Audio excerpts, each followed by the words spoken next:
ఒక్కసారి నీ హృదయాన్ని పరిశోధించుకో.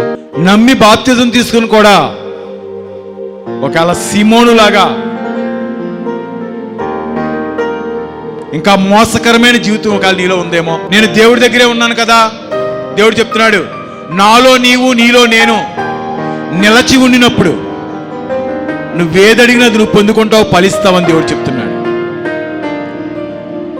ఒకసారి చూసుకో, నీ జీవితంలో ఆశీర్వాదం లేకపోతానికి ఒకవేళ దేవుళ్ళు నిలచలేవేమో. అందుకని దావీదు అంటున్నాడు, యెహోవా పర్వతము ఎక్కదగిన వాడెవడు?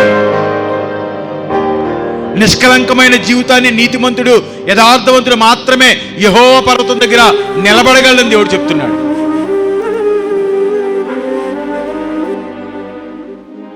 ఒకవేళ నీవు కూడా సీమోనులాగా మోసకరమైన జీవితాన్ని జీవిస్తున్నావేమో, ఇంకా నీలో చెడుతనాన్ని ఉంచుకుని మరి దేవుడికి ఏమిచ్చి నువ్వు రుణం తీర్చుకోగలవని దేవుడు చెప్తున్నాడు. నీ హృదయాన్ని నాకు ఇవ్వి, నా కట్టల్లో గైకొని నడిచేవాడిగానే ఉండాలని దేవుడు కోరుకుంటున్నాడు.